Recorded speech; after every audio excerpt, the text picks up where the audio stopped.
If you feel like you are losing your grip, might suffer a trip or abandon ship, open a can of whatever you sip and join the fellowship. Hi there and welcome to Can You Hear Me Now? You're certainly going to hear me today because we're going to be making a lot of noise. New format. It's the second week that we've done this, so no one had any pints at the pub before this workshop today because there's quite a lot of technical stuff going on. But we've had such a wonderful response to last week's workshop, but also the return of the vlog. If you haven't subscribed to the YouTube channel, I think now's the time to do it. We really have found our mojo again, and I really have to genuinely thank you so much for the lovely comments that you've made about all of this stuff. Check out the last live workshop, which you can find in the live section of our channel, and then we're putting out vlogs every Sunday. So the way it's going to work is live here, or if you want to catch up later, it's in the live section of the YouTube channel on Wednesdays. On Fridays, we do our slightly more immersive long-form content, which is a little bit more thought about and trying to create some evergreen stuff that's useful for people, not just littering YouTube. And then on Sundays, because so much is happening with Crow Hill, lots happening with me as a composer, a lot's happening with the team. We're going to be moving out of this property. We're going to be making and building a sonic workshop, lots of exciting stuff to share with you, along with waffly quotes. I'm going to try and get the dogs out for this Sunday's vlog, so do check us out there. But the other thing that's really nice about this system is that we got a lot of comments on both Friday and Sunday's video, and we can respond to them really dynamically. We don't have to go, okay, how do we dress that up and edit it into a script and this and another. We just answer the questions here, so do keep them coming. We had someone talk about, I mentioned a while ago that I was abandoning Logic in favour of Cubase. What I felt was the learning curve was too steep for something that wasn't going to return me a great advantage to Logic. However, having said that, and the proof is in the pudding, we put a whole bunch of audio up accompanying last week's vlog, and that was on Reaper.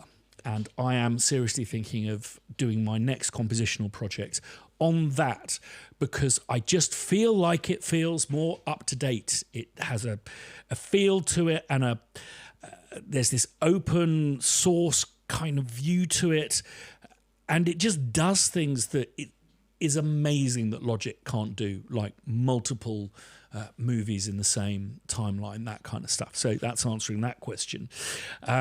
Michael Shannon was wondering, I mentioned that the AI was bad news for bad music and gone are the days of making millions and buying houses in Hampstead from a drone album. I'm speaking anecdotally of a very, very successful composer in the days where, a little bit like record shops were divided up by what kind of genre you worked in. In those days, composers were divided up. You had TV composers, you had games composers, you had film composers, and you had library music composers. I managed to straddle a few fences just as those fences started coming down.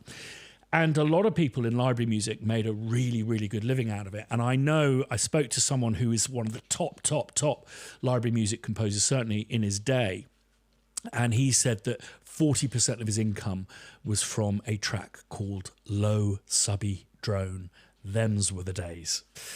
But also we had, is it Jim Rogers, Simon, who asked a question. I mentioned talking about baking crossfades. It sounds terribly dull, but it's going to form the basis of this workshop in the sense that I'm going to show you why I bake crossfades for looping material, and then we're going to use that loop to look into some old kit that I've got in respect of something that I'm seeing a lot of at the moment with the advent of AI slop and what a lot of people are referring to, the Disney sheen that's over absolutely everything.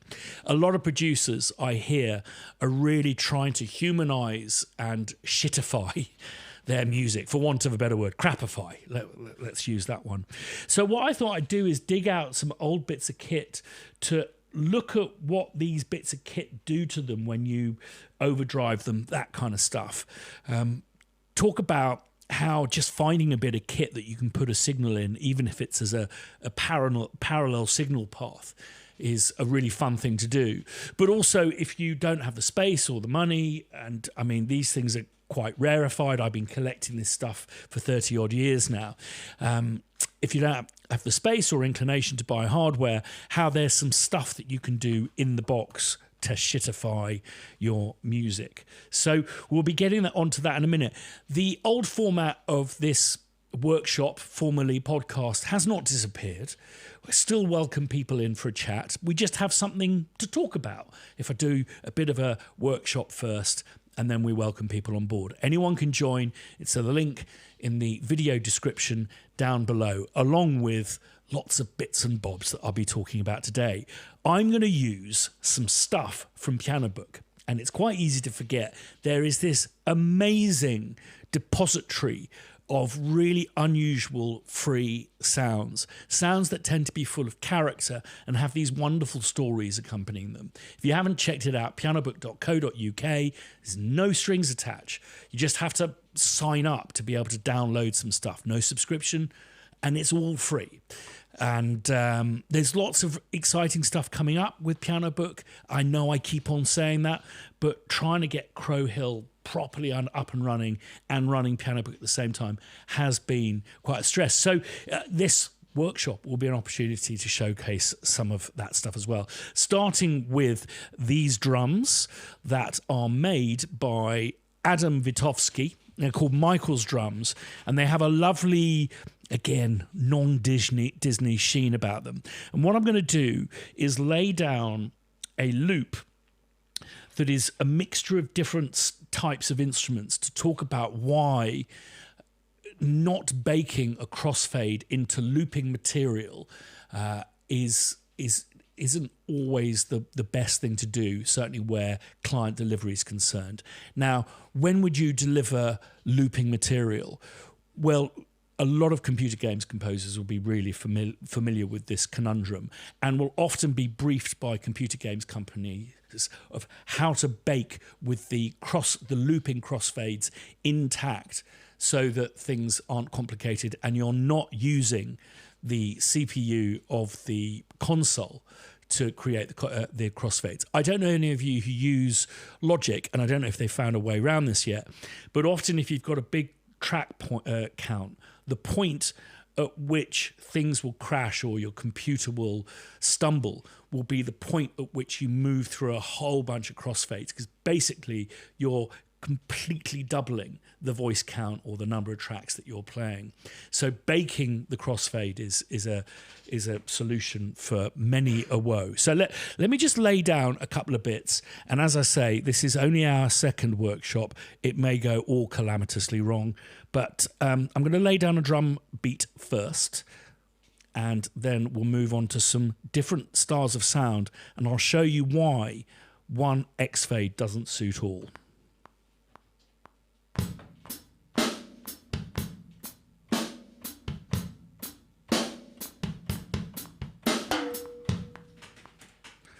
Okay, I've done that to a swing of eighths.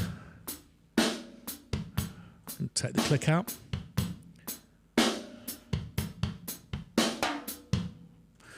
Now, what I'm going to do is I'm going to bake the audio versions of these as you would if you were delivering stems, multi-tracks, mixes. But what I'll do first is lay down a pad. And this is made by Joshua Meltzer. It's the Appalachian pads. Long decay on them, as a lot of pads have.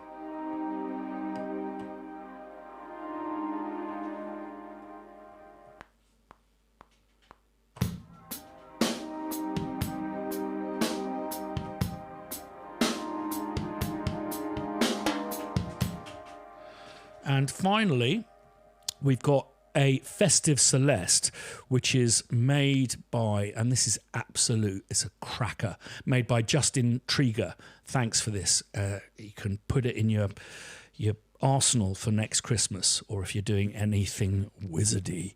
So let's have a little look at this. What I love about this is the richness of the bottom end. Beautiful. Okay.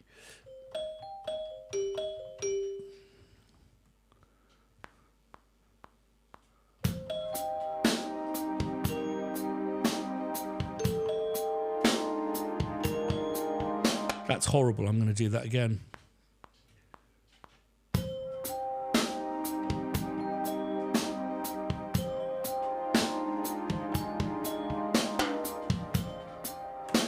Okay. And then finally, because we should, a bit of bass.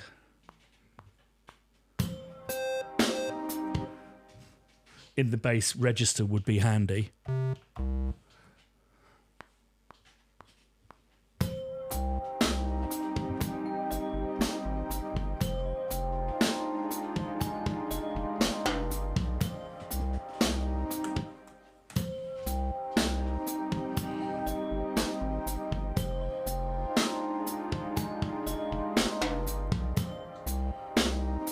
So the drum beat is going to loop in a fairly tight fashion.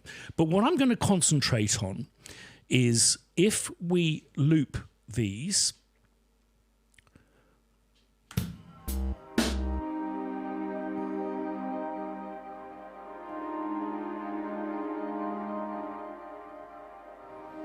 so let me just bounce that in place, and I'll show you what I mean about... Actually, let's just bounce everything to a 8-bar Dewberry. And then just bounce it in place. So we'll get separate tracks for each of these, and we'll do away with all the MIDI. Bounce, region, tracks in place. Oh, it's going to do a massive long thing. Doesn't matter. How long are you? Great. So... let's just get rid of these. I'm doing this in Logic, but the sense applies to any DAW that you're working in. So basically what I'm going to do is show you what happens when you loop something just without a crossfade. And there we go.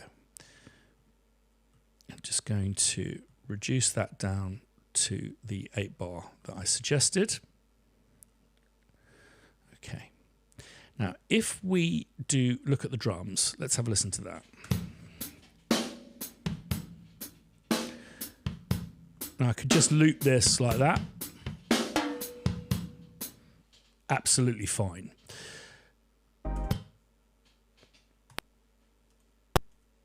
Now, if we were to do the same with the pads, so if we were to create that and turn that into a loop there,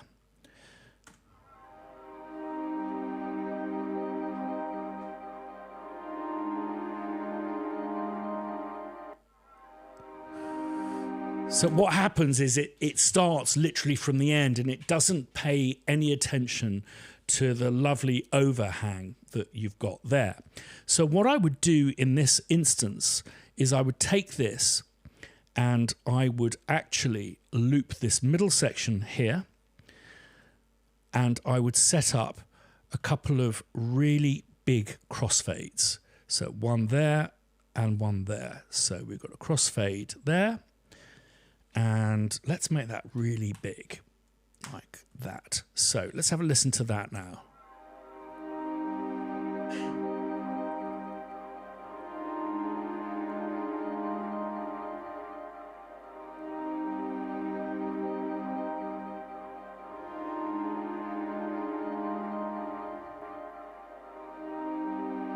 Logic does something a little odd when it's looping.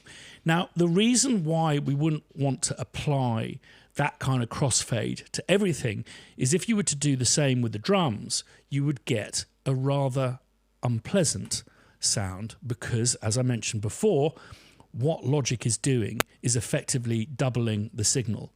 So if we do 1,000 millisecond thing like that, check this out. Sorry, I've just looped the wrong thing. Back to drums. Let's actually, let's do 1,000. Now, just listen to the bit where it's going through this little woofly section there, the crossfade section. Listen what happens. I'm going to just make that exaggerated by maybe making that, say, 3,000.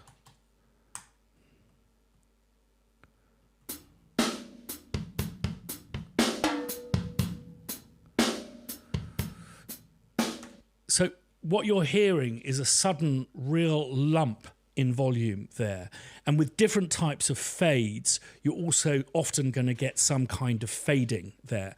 So with drum loops, you want it to be a short fade. With pads, you really need to be meticulous about the way in which these fades crossfade over a longer period. So what I would then do is give... Sometimes with computer games companies, you can basically say, I'm going to give you 8 bars. This is the loopable section here, and that will loop with these crossfades baked in, not these ones here. We'd probably want to do something similar here to what we've done with the pad, and make it maybe not 1,000 milliseconds, make it maybe a bit shorter. So you want to bake it with these fades as if it's going into this music, even though it's always going to loop. So sometimes with computer games, what you'll do is you'll go, first 5 bars are the kind of intro, and then this is the looping section. But what you're also able to do is completely divorce these from each other, is go, okay, this is the intro into this looping bed. I've done quite a lot of quiz shows, and you have something called a grams op, which is a very old-fashioned word for gramophone operator, which basically is the person who fires off all of the sound effects and the buzzer noises and this, that, and the other. And they have these amazing setups where some are triggered by... I remember doing a quiz show where someone was triggering a buzzer sound, which also triggered a light, using MIDI over a telephone line, which was pretty extraordinary back in those days. So that's the reason why I would bake with the crossfades in place, so that you can ensure that your end client isn't going to get lumps and bumps, or it's not going to sound like it's skipping, or you get your pad suddenly being sucked out and it's sounding like the very beginning of the track. But also that you're not getting these long crossfades where suddenly the drums become very loud, for example. And I think that is a responsibility that we have with the end client, is to make sure that they have the tools to work with, so that they're not having to improvise in the methods that you use. The way that sound design, dialogue, sound effects, Foley, the way that they work with Pro Tools and with audio is very, very different and very unmusical compared to us. So I think that we need to be aware of these things.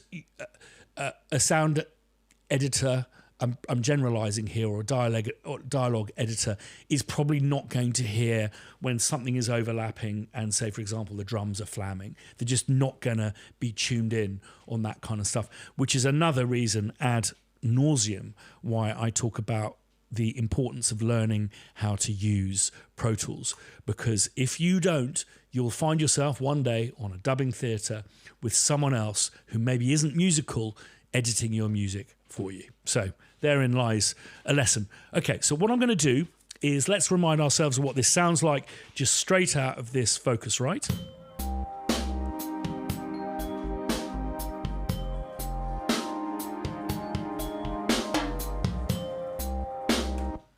Fine. So what I'm now going to do is I'm going to put it into this thing here. We're going to go through different eras, but not chronologically. I believe this is from the very early 80s. It's an Italian mixer, and there's a reason why it's got a very deep bass, because it's got some secrets in there that I'm going to share with you. Found this online. It wasn't cheap, but it wasn't Neve expensive, and it has a real individual sound. And then we're going back to 1956 and then into the 60s with something that's very, very special, or rather the owner was very special. So what I'm going to do is turn down the Scarlett, and just for fair comparison, I'm now going to run everything mono because this thing cannot give us anything in stereo. It's almost like a form of summing mixer, but I'll get to that in a minute. So, here's the Lombardi.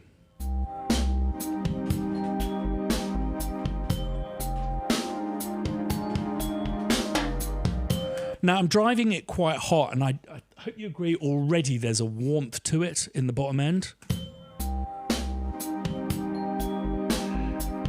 It's got 3 tone pots, if you will. So it's got 3 bands of EQ. You can't select the bands.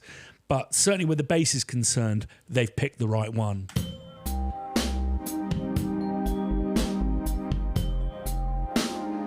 Mid.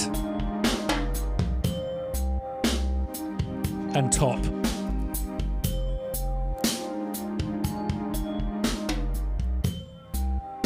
I don't think that you'd get a top end from a mixing desk like that earlier than the 80s. That's a very, very bright toppy tops. So I'm going to just try pushing it as hard as I can.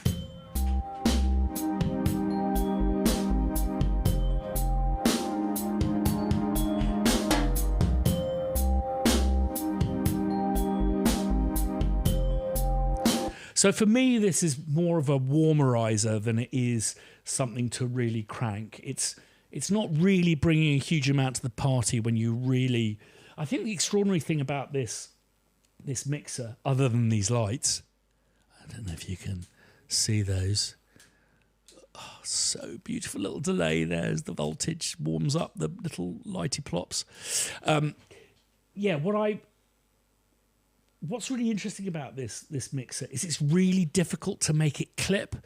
It just kind of squashes the sound the harder you drive it.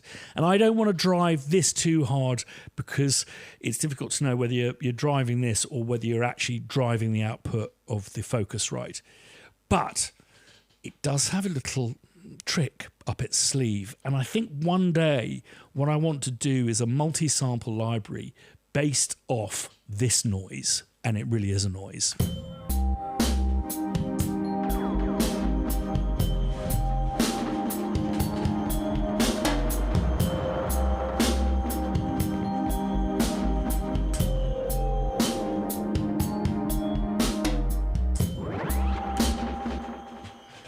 Basically, can you hear that, Alan? Yeah. Alan's got headphones on and his fillings are dropping out of his face.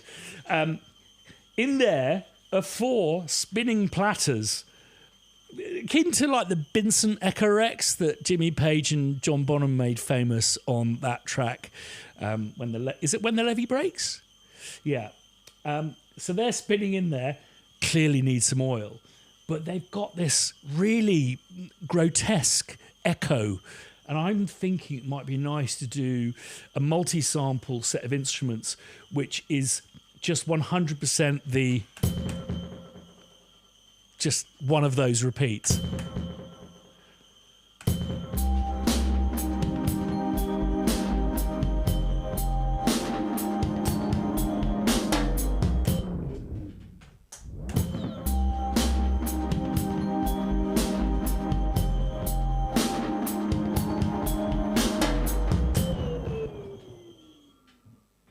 It's nice when it stops. Right, let's go back to the 1950s. This is a BBC EMI portable mixer and 5-track mic pre. And back in the day, this would have been the absolute height of technology. I haven't really put it through its paces, certainly not with the microphone yet, but it is... Well, it was one of the most beautiful things I've ever seen until someone told me that it looked a little bit like a cash register, or a till, as we call them in this country. But there's a really interesting thing to notice about this mixer, and I'll show you what I mean. So we won't hear anything now, but now we will.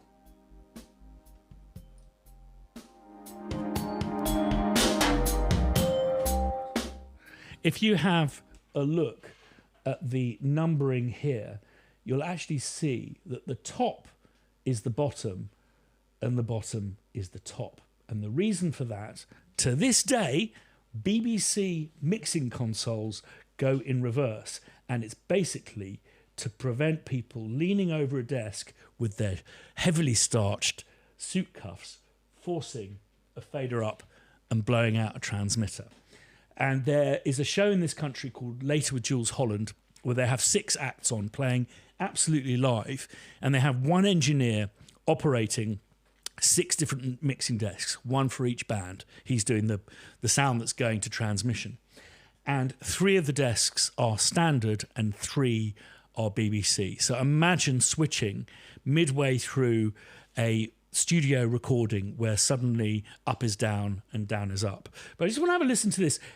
At first, to me, it doesn't sound particularly attractive for this type of music.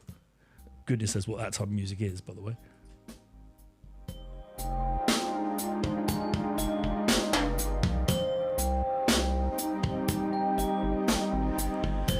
But what it's doing is it's really containing the mix into something that really is quite retro sounding.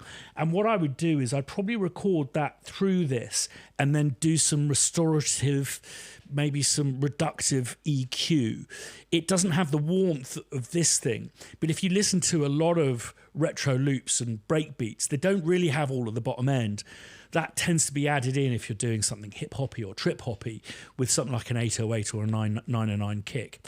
The other thing, the other mistake I think people make when trying to retroize their sound is by putting modern mixes and modern styles of arrangement into vintage bits of kit. The thing that makes loops sound vintage and different from modern drums and stuff is the fact that they would have not been ashamed of the room noise that the drum kit was making. So they were driving these bits of kit. Everything was ending up on a lathe. And there's something extraordinary that happens when you put a kind of a room ambience into something that's slightly struggling with the signal that you're giving it. So I've prepared a little bit of room here, and I'm just going to see if I can drive this even more and see how that sounds, and see if we are, whilst sonically it's not going to sound as nice as the Italian or as the raw signal, it may have a little bit more of that vintage flavour.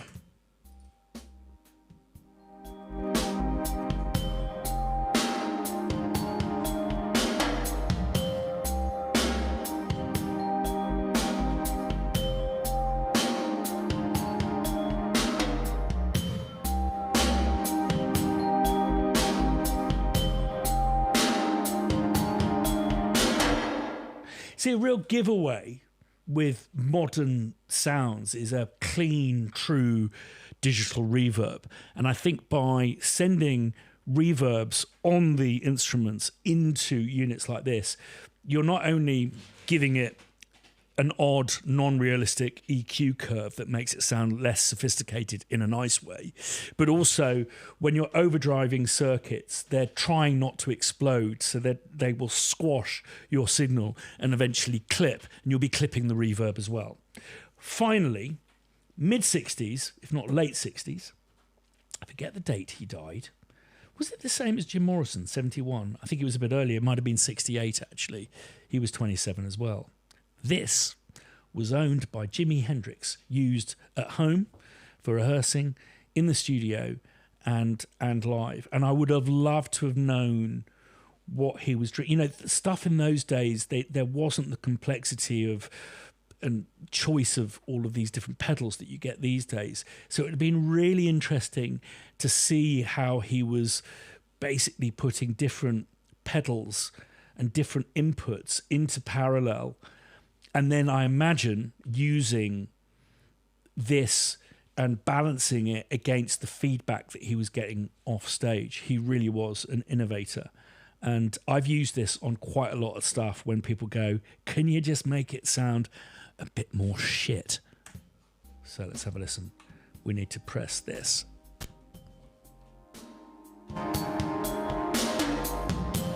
Again, I'm just going to take the reverb off.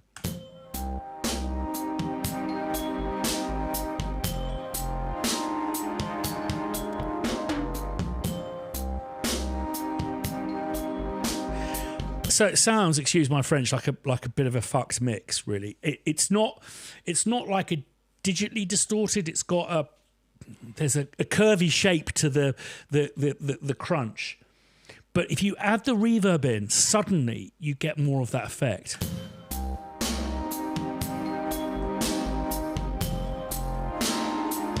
And what's really interesting, that pad, I'm not compressing it, I'm not side chaining it. This is doing that for me.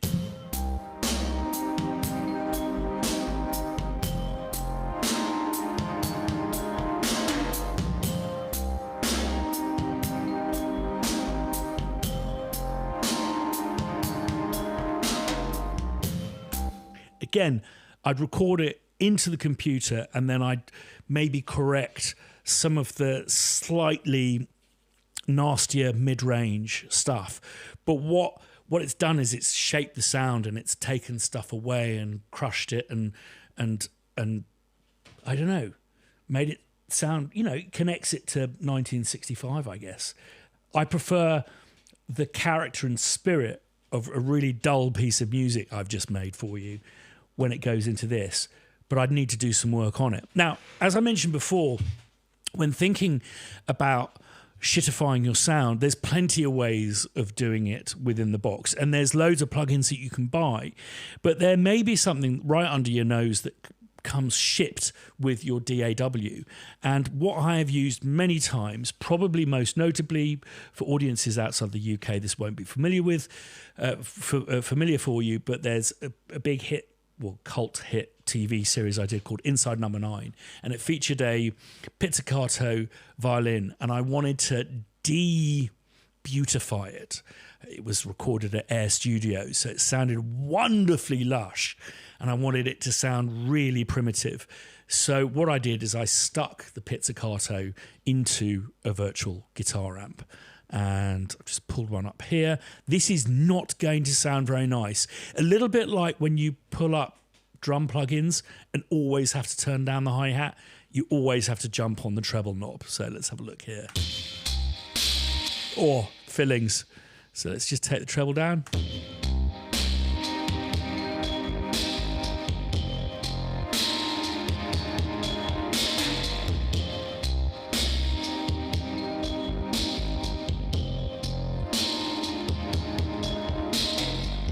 Now this has got a little bit of a spring reverb in it, which is highly coloured. I'm just wondering what it would sound like if we put our own reverb instead of that spring reverb.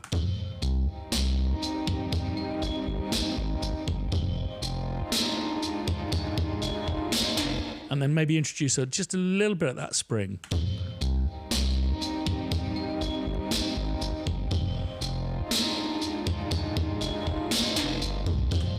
And it's nothing to stop you from stemming out what you're actually sticking into these things. So it'd be interesting to maybe just hear the drums.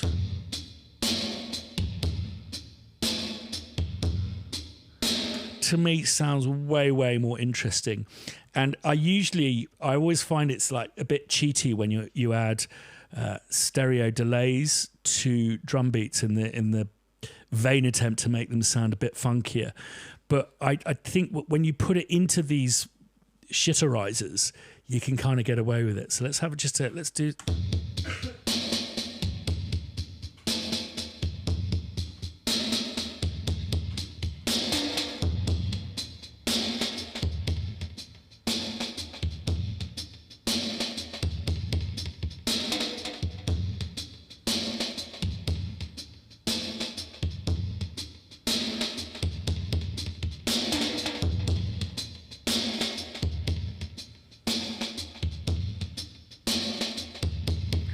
And then just to show you again what happens with your accompaniments, I'm just going to stick the pads back in here.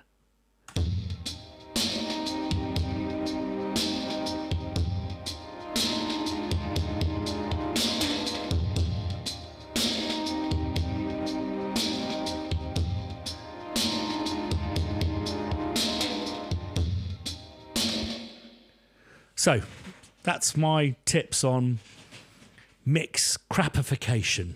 Taking a crap all over your music. That's what it's all about. Yet again, I didn't have any sleep last night because I'm looking after this horrible little pug dog that we're baby dog.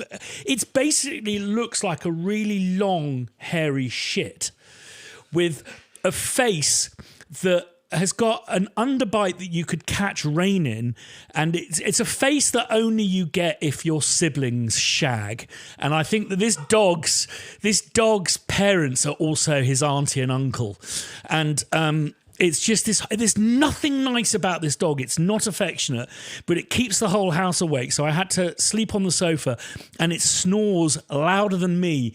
And that is saying something. I think you've heard that, Alan, haven't you? You've heard me do the walrus. I've heard you, in the it's car. Pretty impressive. Yeah, oh yes. So I'm very tired. But what I did do is I binged. I wouldn't say it was a perfect TV series, but it was an interesting TV series called. It'll come to me in a minute, but I've not had any sleep.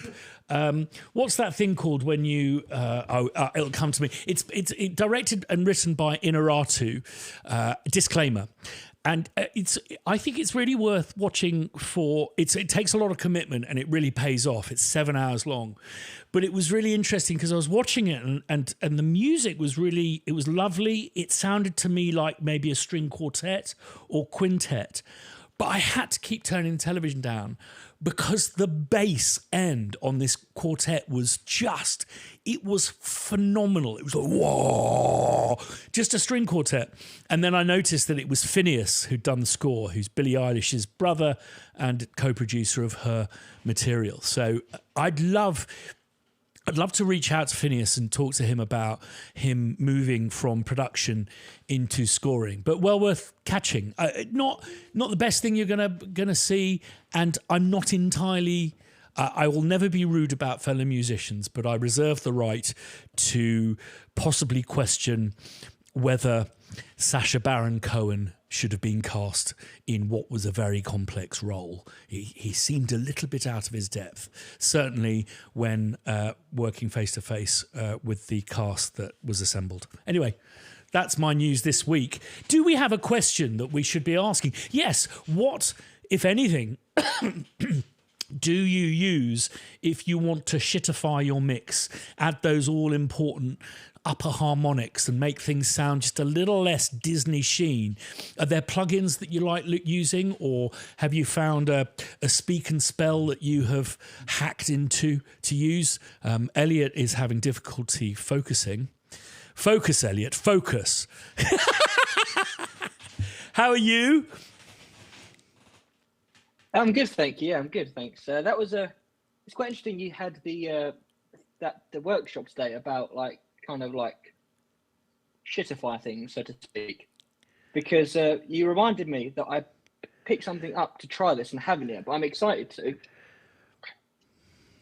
A VHS player with an audio in and an audio out. Yes. So I've got a day off tomorrow, so I think I'm going to be running some shit samples to make them sound even shitter through this. I think, and see if it works. Yeah, there's areas of the UK, and I'm sure it's the same all over the place. There's areas of the UK where high streets, every other shop is a charity shop. And it suddenly dawned on me that really when I was growing up, this age of materialism didn't take place until really the 1980s. And basically that we've now got 2 or 3 generations of people who just buy stuff, loads of stuff, and then throw it away. And I think that these charity shops and pawn shops are absolute treasure troves.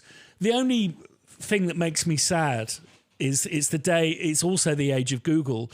So I remember going into a charity shop, Oxfam, and there was a Tascam Porter Studio that would have been £800, and this is in 1984 money. would have been £800. So probably about $2,000 in today's money, if not more. And it was going for 50 quid, so $75 or something, and just picked it up. In the days that these people would have just dropped these things off and they go, I don't know, it looks like a fancy tape deck. Maybe it's got a graphic equalizer on something. But in this day and age, they're wiser to it. But there is something also quite depressing, Elliot. I don't know if you pass pawn shops, and the number one genre other than jewellery on sale in pawn shops is musical equipment. And for me, they're kind of museums of people just going, oh, fuck that. I'm going to sell my guitar. And it makes me sad. And in Edinburgh, in Old Town, there is this Martin guitar in the window. And it's a vintage Martin, and it's got a price tag, because it must be whatever the market rate for that model is, of £7,000. And it's sitting, Elliot, in a sun trap. And the sun has just been beating down. And people say there's no sun in Edinburgh. It's not true. The sun has been beating at an angle as it comes in Edinburgh. Directly at this guitar for about 5 years now, and it's like, that is a ruined Martin, no doubt. Is that the store where you go down? There's a store on the left as you're walking towards Crow Hill, and then there's a Hobgoblin further down on the right. You're talking about the one further back towards closer to town. Yes, massive pawn shop. Yeah, I had the rain in there for the first Crow Hill meetup. Yeah, and it was amazing. Went in there, and then someone started playing the piano, and then someone came and started playing the cello, and I was like, you don't get this in Essex. That was amazing. But I think that, I mean, it's just brilliant that you picked up that VHS machine, because it's just these things are just there to be. And, you know, it all becomes landfill, and all the horrible stuff goes into the ground and all of that kind of stuff. And I think that, and it's great, you know, like Heinbach, what he's doing and stuff, that we can pick. It doesn't have to be expensive stuff from Reverb. It can be these real treasures that you find to create, you know, to you know, as I always say, you know, pick up that microphone, find something that you want to sample, and you will be guaranteed a sound that is unique to you. But also, you know, that can be applied to production as well. And I really look forward to, I don't know, Elliot, maybe next week if you can play us some of your findings. Yeah, I'll have a play and see if I can find anything that's usable, or either way, it'll be interesting to see. And that's if it works. It did work last time I used it. It's been my mum's loft, so we'll see. Noah, how are you, sir? I've been doing pretty good. Great start to the new year. How have you been? Yeah, good. Hit the ground running, and really looking forward to the nights are very long up in Edinburgh.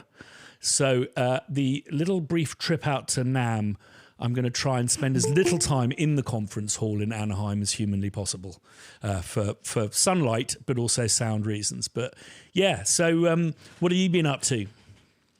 So I've just been working on one of my projects, but crapifying your sound is like so big when it comes to electronic music. It's talked about a lot by a lot of different artists, just because of how digital it is.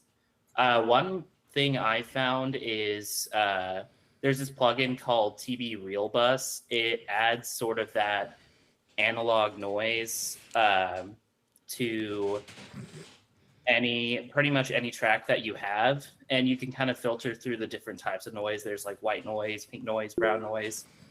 It's pretty great. But then I have, oh my gosh, I have a folder of, I think, 60 gigabytes worth of just field recordings of just noise and ambience to throw in different tracks as well. But this gives me an idea, though. There could always be a vault of sort of Foley noises of just like jingly keys and stuff like that. That'd be a really good idea. Absolutely. There's something that that I don't know if you've heard of this term. I don't know if it's a UK term, but have you heard of the term shash? It's difficult to say, shash.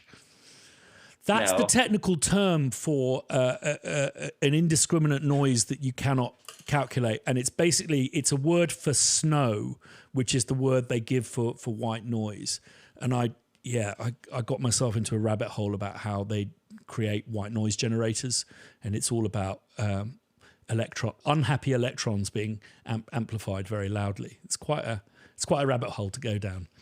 But yeah, I love that idea of Shash, but also with those field recordings is using those as like on side chains with compressors, so you get this natural kind of ebb and flow that's based on nature as well. I think is really cool. But we should talk more if you've got this big collection. And Ellery, how are you getting along with your big life change? Sure, it's been really quite wild, but I'm enjoying the different lifestyle so far. I've been working on some course material. I've been part of a course, so that's been occupying my time, and I've just been trying to remind myself not to burn out right at the start. So I've been trying to pace myself because I'm very organized mostly, and had quite an aggressive strategy. And I just thought, hey, I just need to rein it all back in and just slow down and just go with it and just be a bit more intentional about what I want to achieve each day and what that looks like. So yeah, it's been wild, been cool. Brilliant. Oh, it's so exciting what you're up to. And I believe that we're going to have some meetings soon about YouTube use and abuse. Look forward to it. Yeah, and that should be great. Absolutely fantastic. And I attest to it's the long game. We're here for the journey. Someone was talking about the AI business, and I'm not going to go into it, but talking about how good it sounded or how bad it sounded, this, that, and the other. And I just said, I don't make music because I think I'm good at making music. I make music because I enjoy it.